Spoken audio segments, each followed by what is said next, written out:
So we've got the fiber at the middle school and fiber at the high school. For the other elementary schools that are further out, they're getting cable modems, and that's, right now, that's about the maximum capacity that those cable modems can do at this point. So that's, we're finding that certainly at Danbury, they have plenty, but also at Bridgewater and New Hampton, I'm not seeing them hit that capacity cap.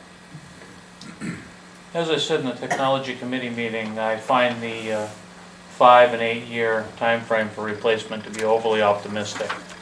I think with our ROHS implementation now being complete, the equipment just isn't capable of lasting that long.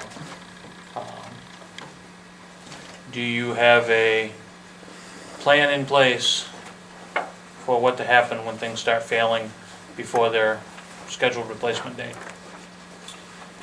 Well, we have some money set aside for replacement of equipment. If they're within warranty, we can get them replaced by a warranty. It's really hard to get an 8-year warranty, so some of that's a little bit of prayer and hoping that they hold out, but yeah, it's a challenge.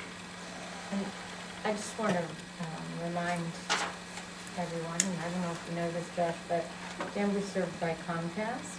And if kids qualify for free and reduced hot lunch and they're in a Comcast area, then they can get the service for $9.95 a month, and they can also get a free computer.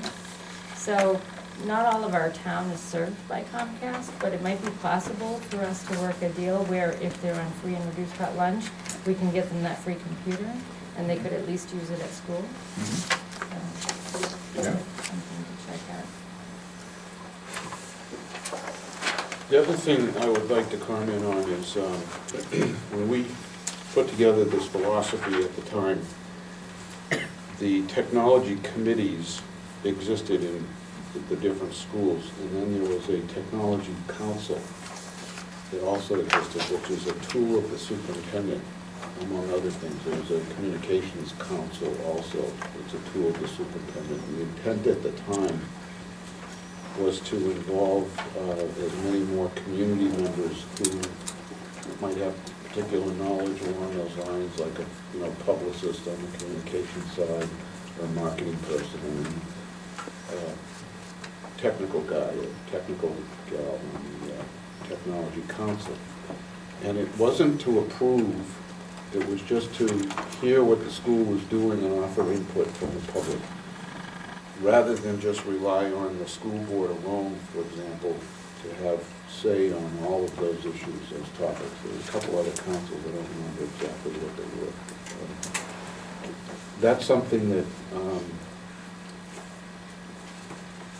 when Stacy is in a position to have a few more cycles of her own, I guess, to continue the computing metaphor, maybe you can work on that from a public relations point of view. Not to, again, precision in terms, technology committee is a committee of the school itself, with school employees on it. The council is one that just offers the advice from the public.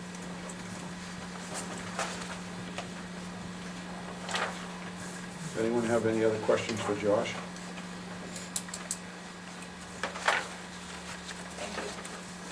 Thanks, Josh. Appreciate you sticking around for that.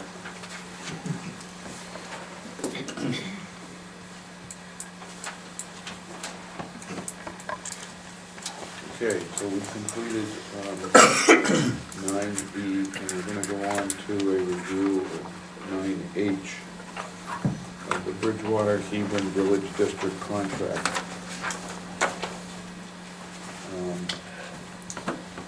Do we have the documentation for that, Stacy? Yep, I have it right here.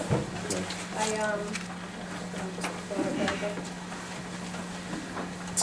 I do have 2 extra copies. I didn't copy one for everybody, but this is the agreement, and I'm looking for the one clause. So Vincent asked me to do an assessment of student population at Bridgewater Hebron, because our numbers were getting high. Is there a full contract document that you have for Dawn and I? I just passed it right there. So We were reading it together. I'm just looking There's for the two ones, this year. I'm looking for the one clause that has where it talks about students. Hold on. Now there, if you look under number 8, and I'll read it to you, it says, the mandatory service area for the school building shall include the towns of Bridgewater, Hebron, and Groton. The school district may, at its discretion, also accept students from other towns to attend the Bridgewater Hebron school. However, the school district shall not accept any student from another town if acceptance of that student would increase the average number of students per classroom in the relevant grade at the Bridgewater Hebron school above the average number of students per classroom in the relevant grade at all schools in the sending town. The average number of student per classroom of a sending town shall be calculated by dividing the total number of students in the relevant grade in all schools in the sending town by the total number of classrooms used for the relevant grade in all schools in the sending town. If the average is to be calculated during summer recess, the calculation shall use the number of students projected to be in the relevant grade in all schools in the sending town and the projected number of classrooms to be used for the relevant grade. So what I did was I'm going to send around another handout, which actually has the calculation that I did, showing your enrollments. Which item on the agreement did you just read? Number 8, Section 8, you mean? number 8.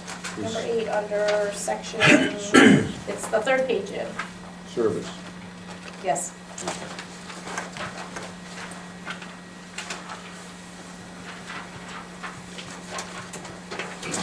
All right.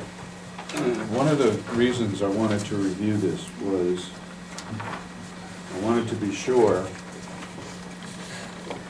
that we were in compliance with the contract that the district has with the Bridgewater Hebron Village District. And just for clarification purposes, for those who may be watching at home,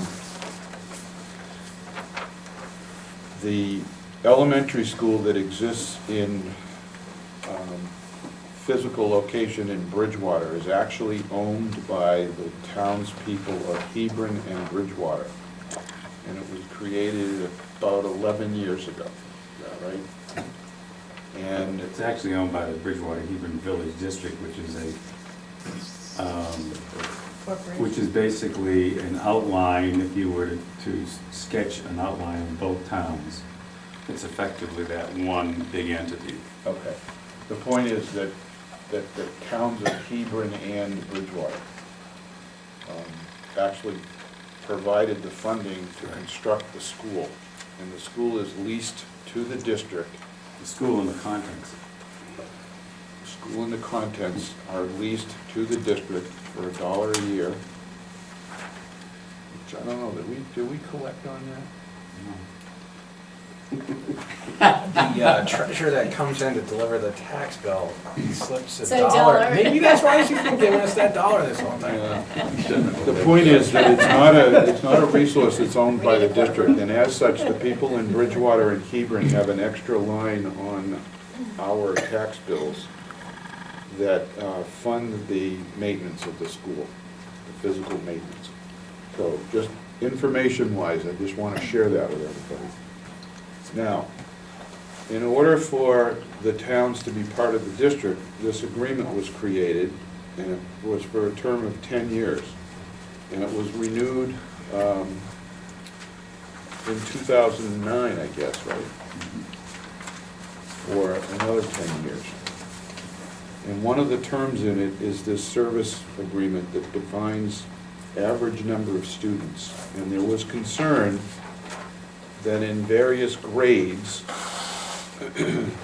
the Bridgewater Hebron Elementary School was becoming the, quote, central elementary school, and class sizes in other elementary schools were becoming less and less.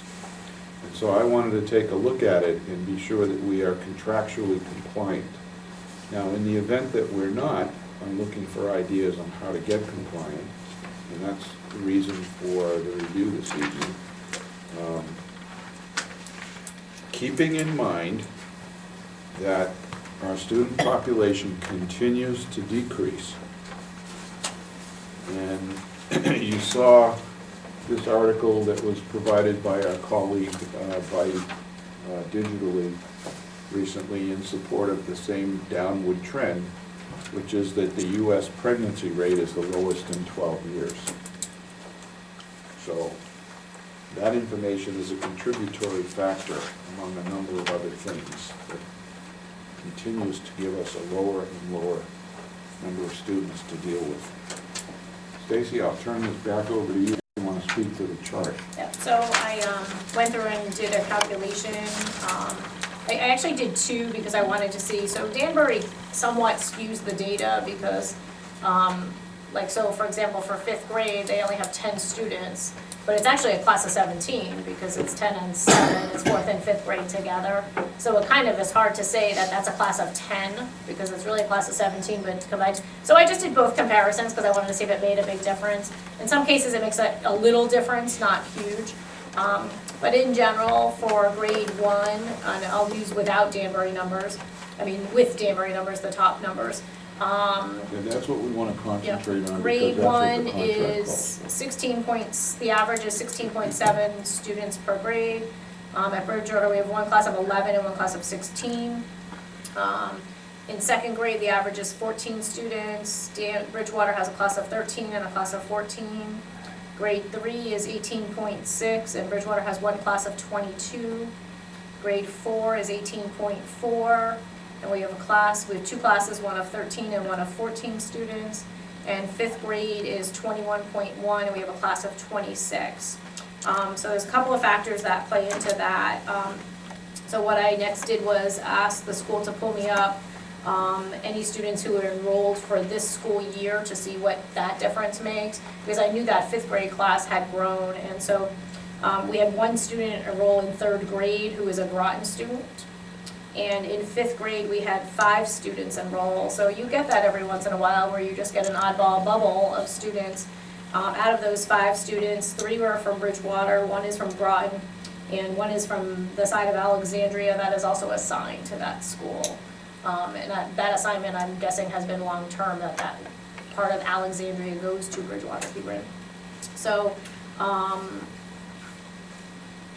felt better after I saw those numbers because it's hard to control students moving in once we have, we know how many students we have in a grade. To have 5 students move in, I can't control that. I can't control that. The question is, what do you do about it? What should we be doing about it?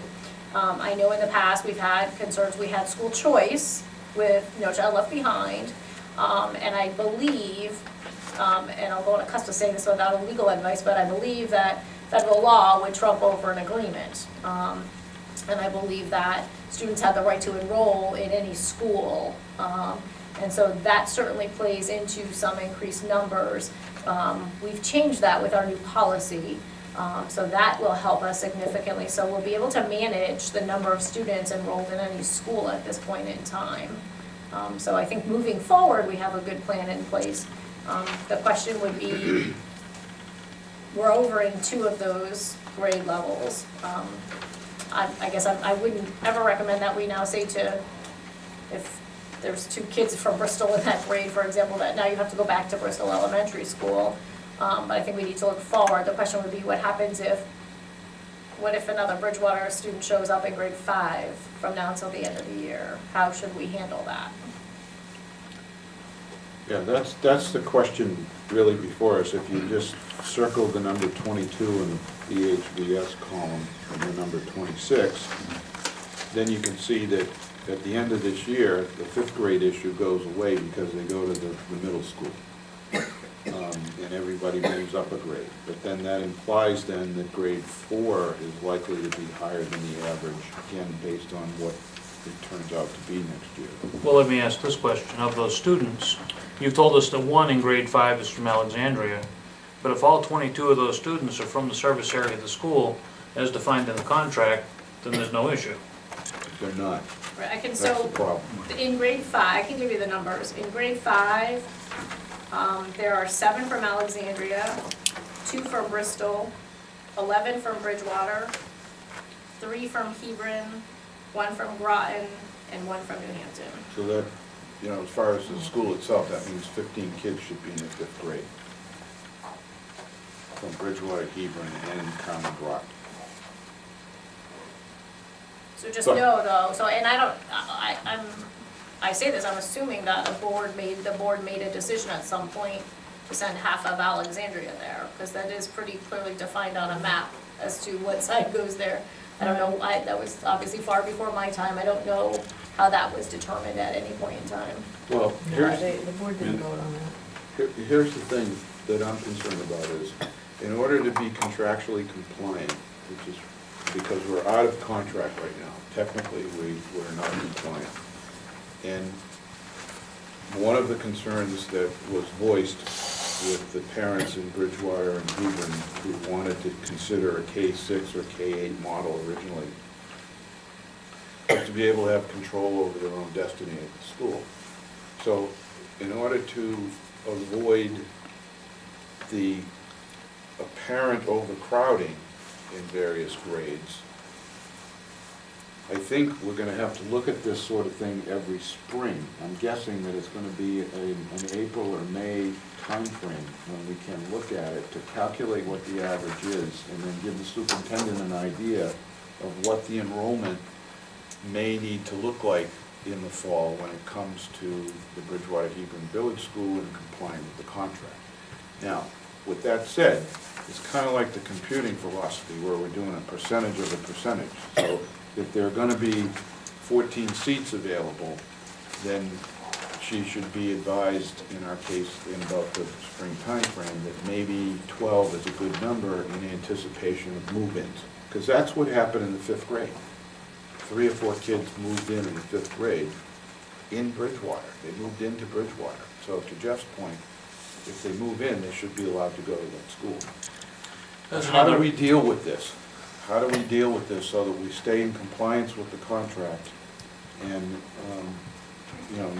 not have an issue with the towns saying that the board is sending everybody to the Bridgewater Hebron Village Central Elementary School? Well, That's what I throw out. Stacy's dealt with, first of all, several of the classes are actually below the district average, but Stacy's gonna deal with the majority of this by having this choice expire. So there aren't that many in this 5th grade, but there are 3 that could be at a different school, which would bring it down to 23. And so the fact that people aren't going to be able to just choose where they wanna go from now on will. Right. There's another issue here that I'd like to throw out. There is a significant number of children on the West Shore Road in Alexandria who, at least 1 or 2 of them might end up in a situation where their friend next door goes to one school and they end up going to another, and then there's a busing issue there as well. Because there are several miles of the West Shore Road, which is Alexandria. And yet, the rest of it, well, not the rest of it.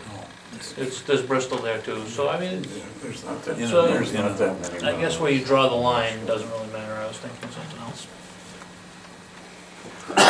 Well, what I wanted to do is sensitize the board to the subject here and say that, we're out of compliance. So, Well, a little bit of history, because I've been here since the beginning. When the Bridgewater Hebron School was built, letters went out from the district,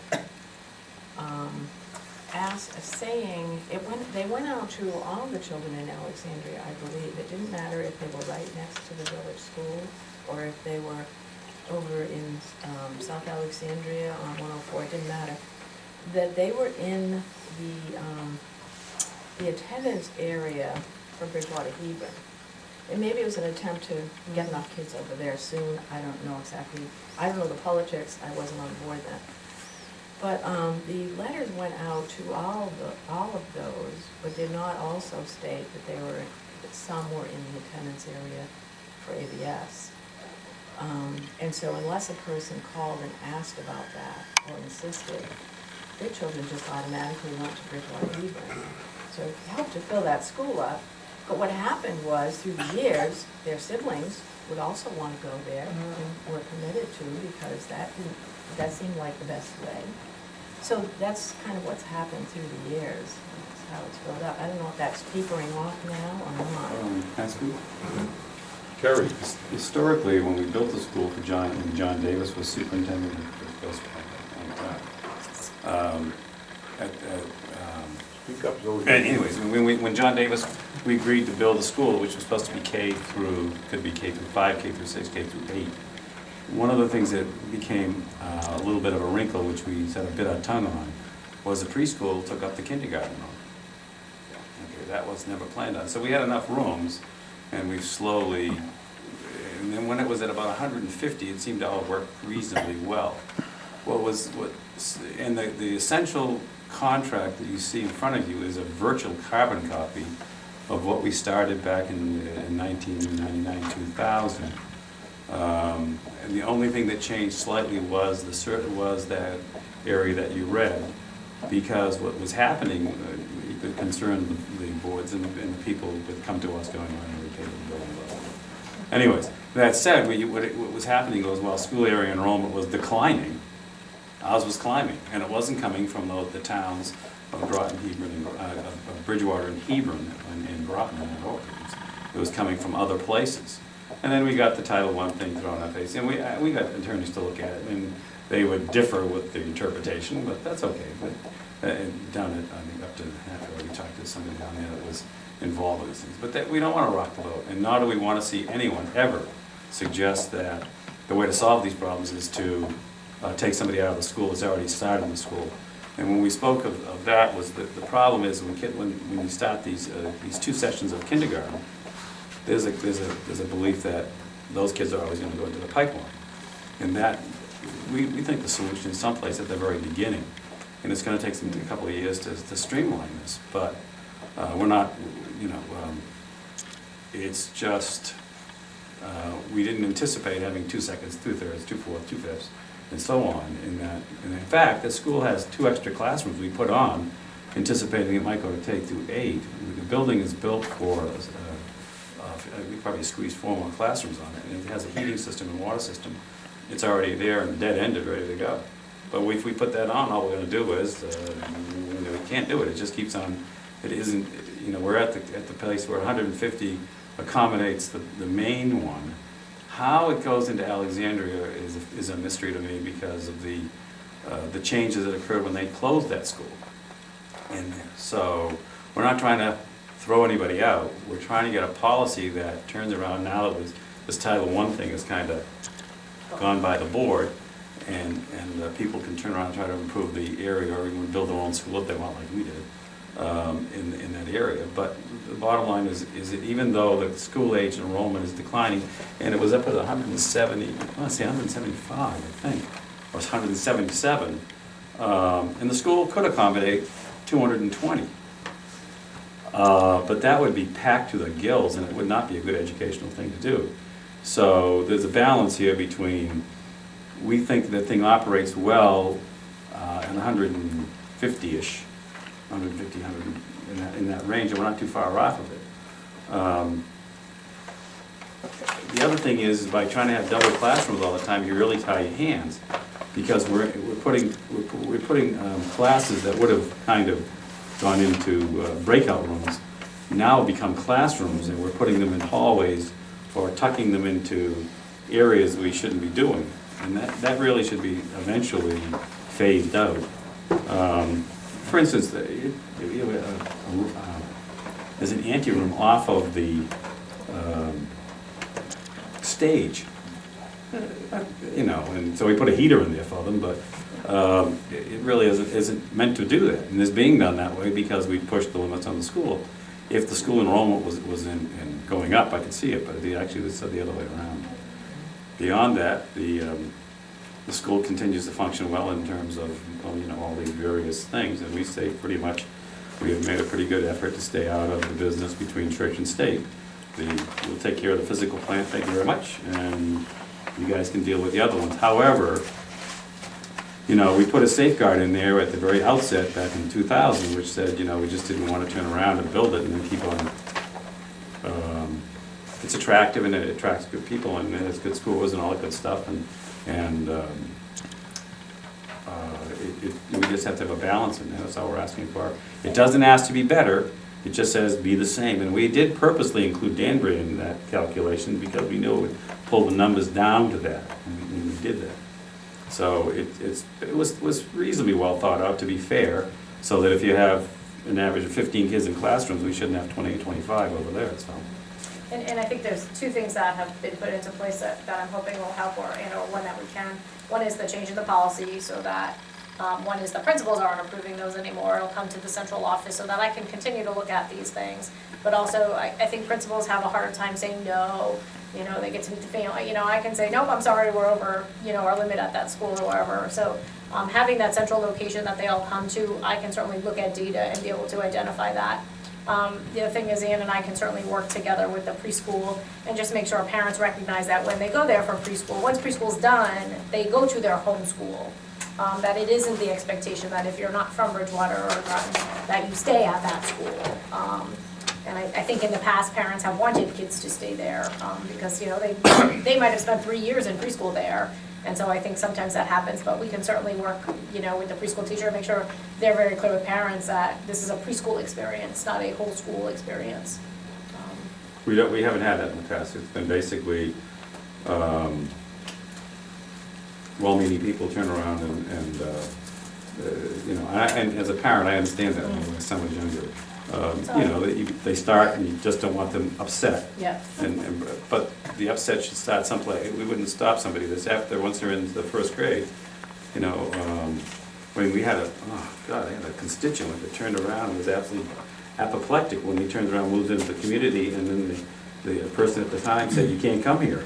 What do you mean? I live here. Well, so they do get a little territorial on the issue. So all we're asking for is we're down to 161 right now, I believe. If we could figure out how to get those larger it's got to get down a little bit, because if you've got it full to the wall and you're going into areas you shouldn't be going into, it would seem more appropriate to take it down a little bit more, down to about 150, and that way you wouldn't have the headaches you got right now when some bubble comes through. I've got a question and a comment. The question is, how many kids on the River Road go to New Hampton or Bristol instead of Bridgewater? One or two, not many. Okay. And then, We dealt with that back then too, because when we first started the school, many of them went to, and it was actually a serious crowding problem in New Hampton. yeah, And the thing was that we just, at the time with John Davis, we said, if you have a choice, you can continue this way or we'll send a bus that way. And what's happened over the years has been, even though it's a long commute from the River Road over, for the most part, everyone has gone to the school in Eden. yeah. The other thing is, I think the preschool used to be at the Little Red Schoolhouse in New Hampton, right? And then it went to Bristol, and then it ended up at your school. So I don't think it has to be permanently fixed in Bridgewater either. Well, that was something that was just done. I mean, what are you gonna do? I'm not gonna go throw the kids out in the lobby to turn around and stop it when we first populated the school. But it's not But I like think that the principal at the time, that particular room was bigger, more square footage, which went along with the kindergarten rules, and the funding, by the way, that we got for it as well, to turn around and the bathrooms and so on. Now, we had that one as the K, and then the first grade, the same thing, so that when they started, they would go all the way through on that particular wing of the building. So it was really well thought out. And then I don't know how, other than we got in there and then they said, well, we're gonna bring the preschool up here, so it was already there, what are you gonna do? I don't know if you wanna move it or not, but I'm not lobbying one way or the other than the overall numbers, and if you have every room blocked out, you have no room for any of these increases you might see.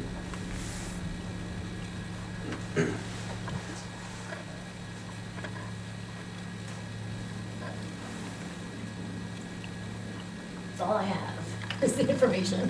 I have no solution. If this was one city, it encompassed the whole square footprint.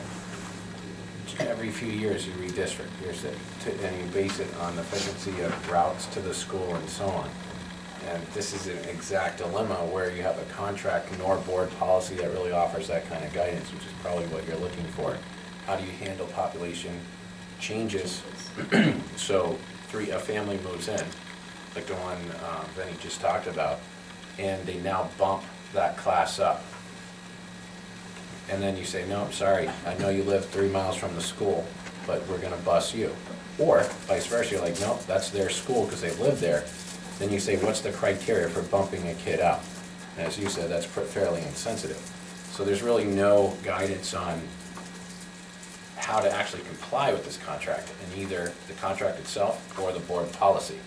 So that's something we can look at. We could do something like you said, do you build flexibility into the starting class, right?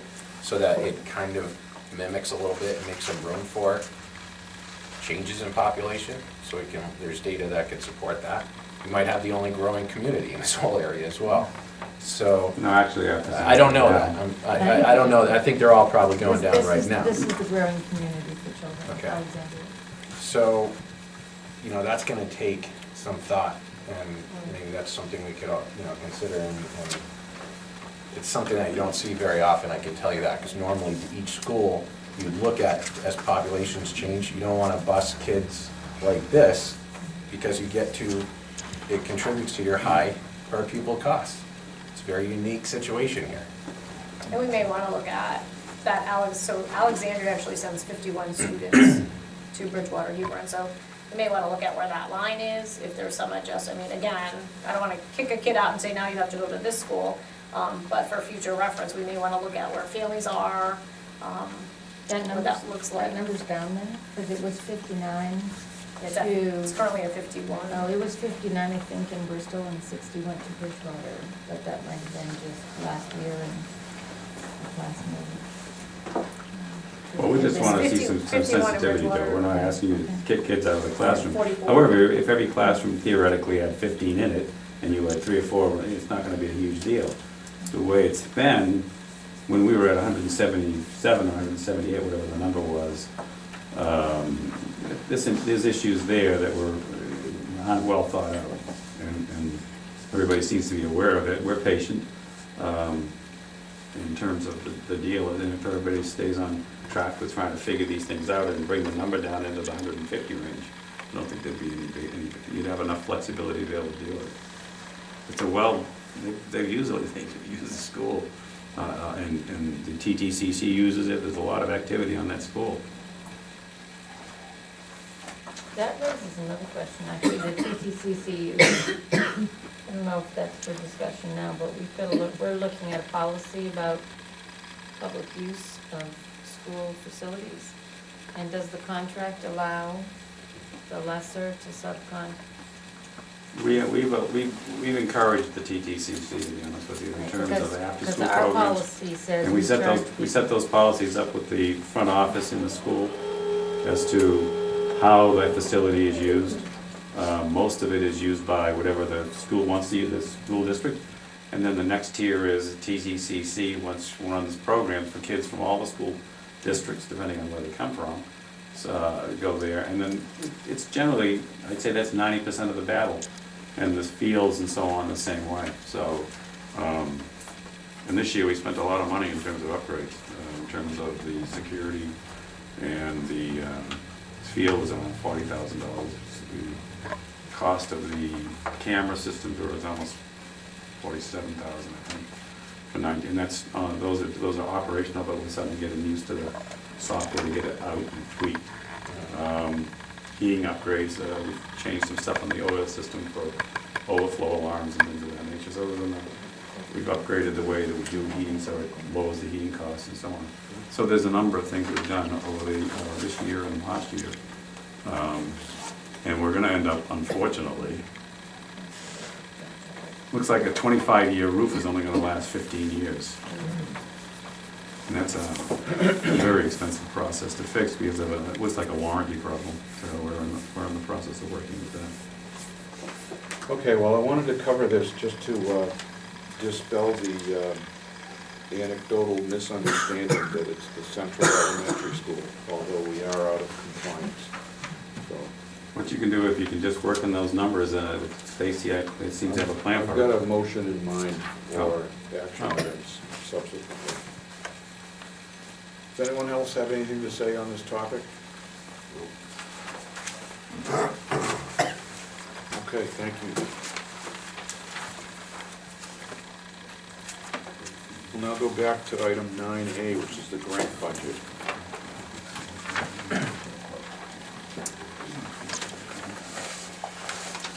So I'm gonna pass around. This is, kind of what you've seen in the past. Actually, A, B, and C are kind of all wrapped up in one sheet here, that we'll review with you. So basically, on the sheet, what Mike has done is, at the top, is created kind of, yes, it looks very similar to what you've seen before, is kind of what goes into the default budget, what adjustments we made for that budget. And then the bottom is basically your Fund 10, which is your budget, Fund 21, which is food service, and Fund 22 is grant. The top box is the current year's in comparative to last year's. Then the bottom is the new one, next year's budget comparative to this year's budget. So we gave you the comparison mainly because one of the, like Fund 22 is significantly higher, and so we wanted to go through that. But I'm gonna let Mike talk a little bit about this. I just wanted, again, didn't want to like completely disorient anyone with a different way of going about this. So the methodology is very similar to what you've done. It's pretty straightforward of how we create a default budget. The key, and I wanted you to see the process next to last year, so you could see that we're paralleling the same basic process. And as we're going through it, for both Stacy and I, we're looking into these financial statements, and we're looking like what makes up the numbers from the prior years of reporting. And from what we could see too, I don't want to report suddenly on Fund 22 when you see this skyrocketing number. So I still feel we should add them all in for consistency. So when you look at Fund 22, which is for federal projects, I think we should see all federal projects that were in grants, in other words, federal grants that we're receiving. So we brought in its entirety Fund 22, which included Title VI and Title IV, which is the Project Promise, which funds the majority of our after-school programs. So it goes to the cost of and I'm thinking the logic maybe in prior years was this is an after-school program, therefore we will pull it out of the federal fund. I don't have the history on that, maybe you could help us with that. But what goes into the education, whether it be preschool, after-school programs, and so on, this is representative of all the funds we're receiving. So the 15 process, the only real difference in coming up with that I could see was the inclusion of those two grants, which does change the numbers by just over $300,000.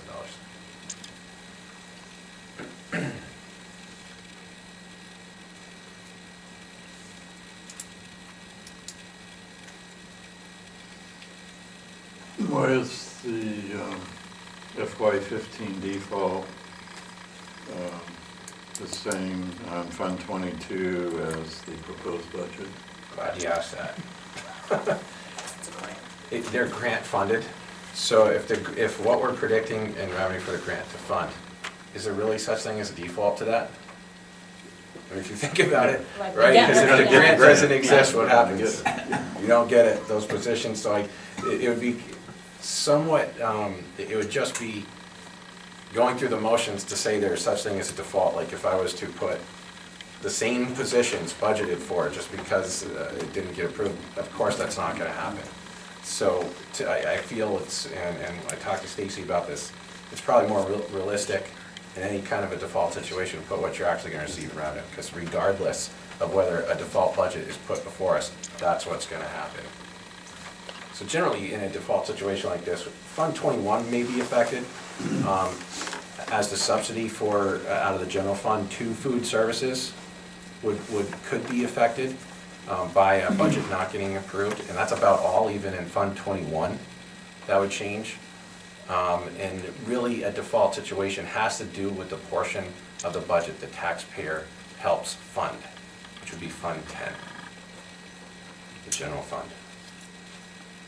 And it is worth putting in Fund 21 as food service because there is a portion still which is subsidized by that general fund, which is supported by the taxpayer. So what are we looking at here? The beginning, the first part, just like last year, is the basic methodology for increases and decreases to what would generate the default budget. So it's basically last year's budget with these additions and changes. Are you proposing the default budget as 21,872,505? No, I actually put both fiscal years in here, so you can see a lot of the 2014 default. If you look at the top columns, same exact format from last year. It starts with the FY13 actual appropriated budget, FY14 proposed, and the variance, so it shows you the methodology from the prior year. That's pulled directly out of one of your sheets from last year. The FY15 process, we did the exact same thing. So you see Fund 10, 21, 22, and then a total at the bottom there. You see the FY14, what was actually appropriated. And in our budget sheets that you look at, the Fund 10 numbers are the ones that you would also should coincide with the comparison. The Fund 15 proposed is the most recent voted on budget from the Budget Committee. We put in any changes in there. That's the 2237,933. And then you get a variance. The default budget, though, is that second to last column. Hold on, I gotta find the number you just. Okay, so in the FY15 process, the first line going straight across has to do with the general fund, Right. Fund 10, right? Right, The first number would be what was appropriated for 2014. got it. The next number is the 2015 most recent proposal. We're hoping, this is more for discussion purposes. Obviously, the board voted on a budget slightly higher than this. We've made a few changes to that. One position was voted by the Budget Committee to be pulled out. Then you see the variance between 14 and 15. Yep.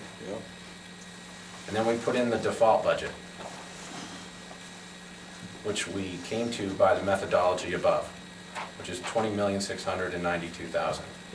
It's almost 400,000 higher than the proposed budget. Yep, so that's taking that first column, the 20,381, and adding or subtracting the top. I compared both the 15 proposed and the 15 default, not to each, I didn't compare them to each other, I compared them to the difference between what was appropriated in 2014.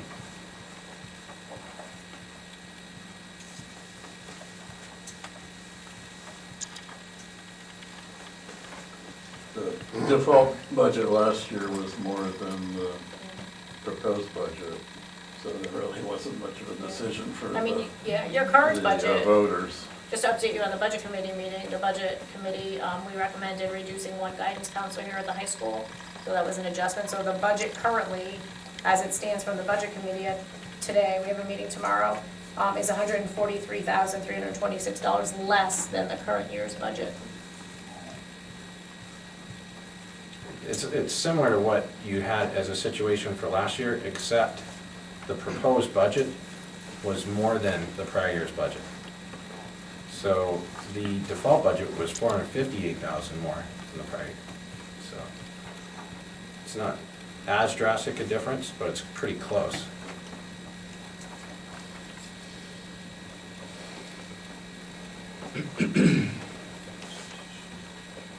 So at some point in your January meeting, we'll bring that calculation with the forms, because you'll need to approve that and sign off, but it can't be approved, it can't be finalized really until the Budget Committee, until we have an actual budget number, because as that fluctuates, it will change. So the 218,000 is really representative of the changes caused by 1 through 5. The direct effect of those. If it wasn't for those items, it would be, for all intents and purposes, the same exact budget. Shouldn't it be 1 through 7? Do I? Yeah. Isn't that weird? 1, 2, 3, 4, 3, 4, 5. That's fine. Those are my markers. I finally put them in a document for you. Wow, that's interesting. Yeah, because I'm guessing that was. The current budget, less, all that stuff they marked off, right?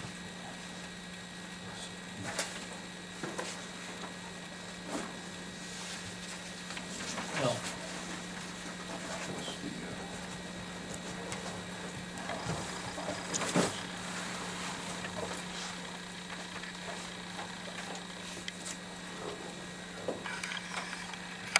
Looking at the elements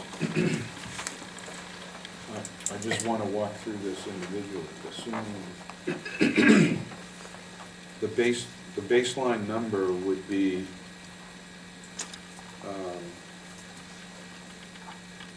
the first column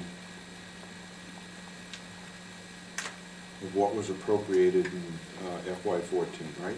Okay, so that's 22,129,335. That's our baseline number. And no, you say, just stay with Fund 10, because that's the only real number that goes in that, which is 20,381,259, correct? I mean, that's really the number that goes into your default.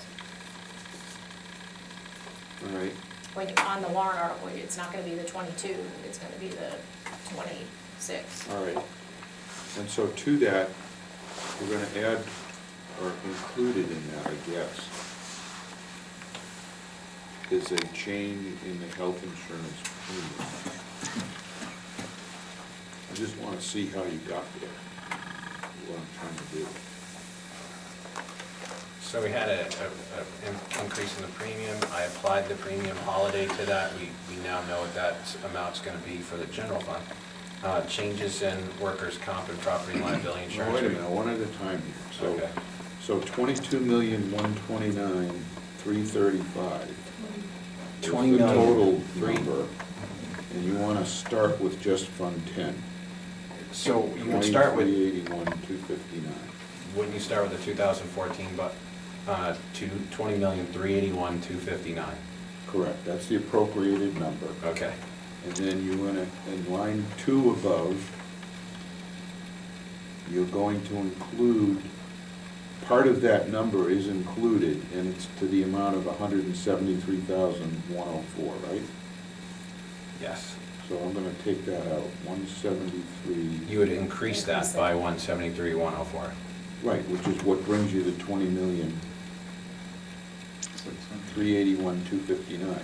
Oh, no. No. You're saying, okay, you're saying the proposed default Yes, is going to increase it by that amount. yes. Okay, now I'm with All right. you. Okay, and then a change in workman's comp and liability insurance rates, Slight increase to both of those. slight increase. Yes. Some number that adds up to 20,600,092, Yep. included with a change in the transportation contract, Yes, which which adds is, up I to some portion think it's of it. 3%. Yeah, So can't you show us that detail? I could. I don't mean tonight. I could, and last year, they didn't include any of that detail.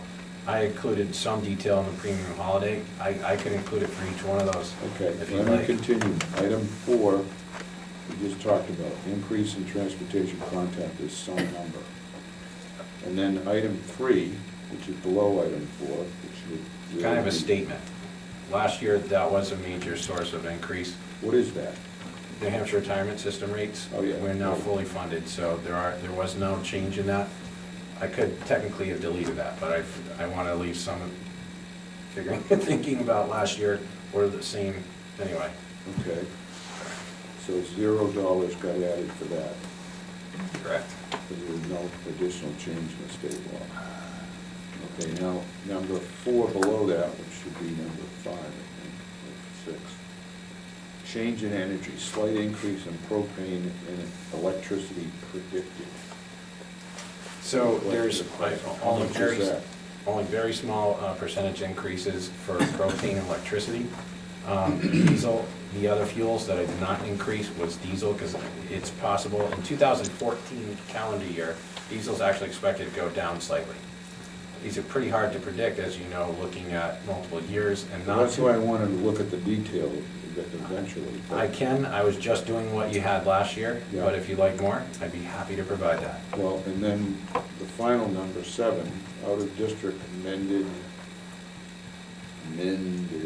current known cases. This was an item from last year as well. Is that so considered a contract item? District placements, they would be, yes. So if we knew, Yeah, you have a legal obligation to Yeah. provide it. so if we knew of any additional placements, we should include that in the default budget. Isn't the heating oil costs going up this year from last year? This year it did. The heating oil and diesel costs on those two, which are actually both the same kind of fuel. Heating oil is basically diesel with an additive, right? And we're gonna come under budget under this year.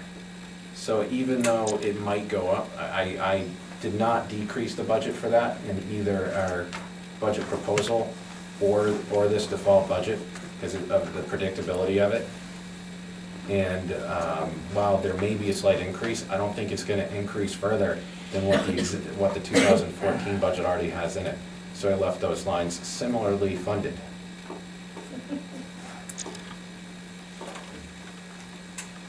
I got a question for you. This may be Sure. kind of crazy. On the Sorry. diesel fuel, all right, does the schools get exempt from the state or federal tax? It depends on where we're purchasing it, and yes, our buses do fuel up at the DOT sites, so you would not be paying those taxes. Well, I just However, wonder how that I works. can tell you on certain occasions, they do fuel at Irving.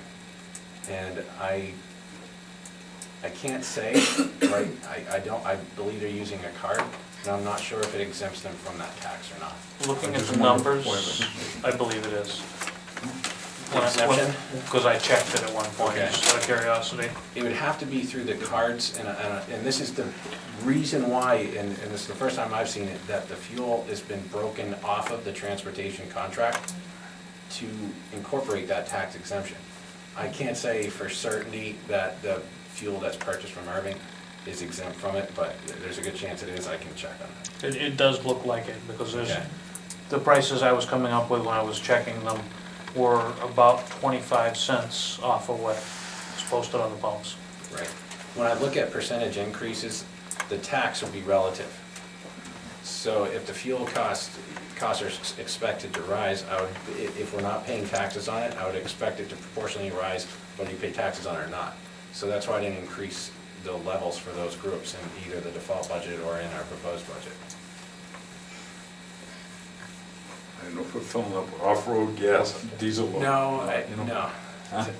It's For off, the most part, they're actually filling up at the transportation stations, the DOT well, transportation. I'm gonna fill up sometimes down here at the town yard, don't they? I think that's one of those stations, though. Down by the Dump, Bristol yeah. dump is the Down state. here. Yeah, That is the state. they use the Fuel state, their station. cards Oh, for that's the that. state fuel station. Yeah. But we were told previously that the school buses that have the G license plate can fill up there, and those without the G cannot. Cannot. That's what I was under the impression of as well. That's why I think that they may actually, because they're first student buses, so they may actually pay the tax. I can't tell you that for certain. I actually have to go look at the bill. In town of Hebron, we track the number of gallons that we pay tax on, and we can submit a rebate for it. Oh, you can Yeah. find a rebate, huh? Mike, did our workman's comp go up? Yes. By how much?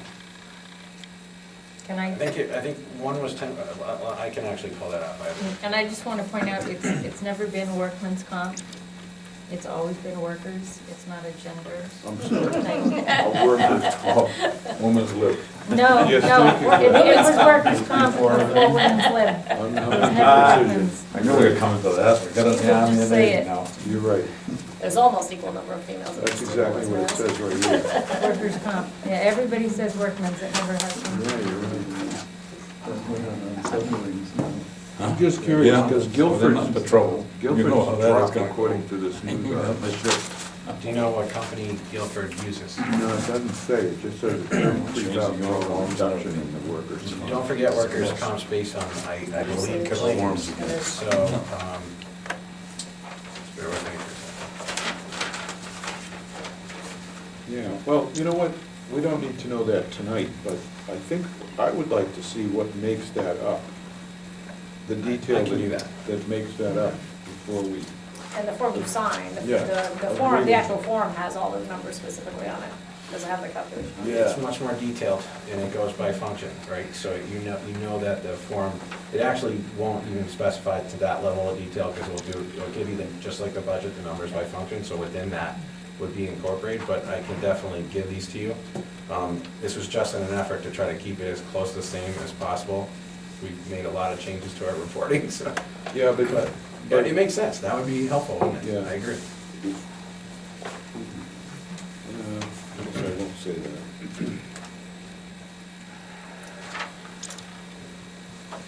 We've been criticized in the past for the default budget always being higher.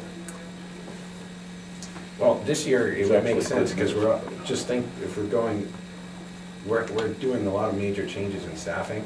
There's a lot of shifts in costs, where it's based on trying to improve education. It's for less money than the prior year's budget.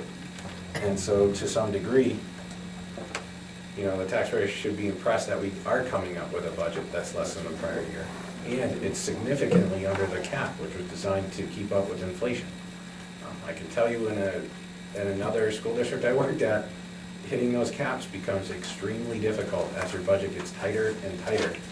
Because basically you continue going for the minimum standard. When you start exhausting your ability to work with efficiencies each year coming in below inflation, you start looking at contracts that you'll always go to impasse on, and so on and so forth. So I was in a much different stage of budget cycle in Dover, where we had exhausted most of and we had the third lowest cost per pupil in the whole state. In a much larger district though, so you can absorb some of that. You're spending 50% more per pupil than we did, but it's just a matter of time. So caps work to some degree, but you gotta be careful, and what we're doing is trying to build these efficiencies, and we're coming in way below your cap. Okay, anyone else have questions on any one of these three topics? I want to ask you, the default budget is last year's budget. They reduced that budget by $500,000. Did they not? The budget appropriated is the one you're working off of right now. So if you appropriated a different budget and you somehow in the middle of the year reduce it, I don't know. But this is the budget I'm working with right now in 2014. Yeah, you have to go with what ultimately got appropriated. What ultimately got appropriated. Last year, Yeah. less this. This year. For this Right, it's year. this year's This year. budget. It's the budget we're working on this year. It was Do you appropriate. say workman's comp too? Less this money, no? No, plus. What's your question? If you took this year's budget, less this money, plus any increases in current contracts, it's not going to be $28 million. Forget about new contracts, they don't enter into the default. The default budget doesn't include any new hires. It actually keeps the existing staffing as it is. Of course, in the budget we're presenting and you voted on, that includes major staffing changes, Yeah. not included in the default budget.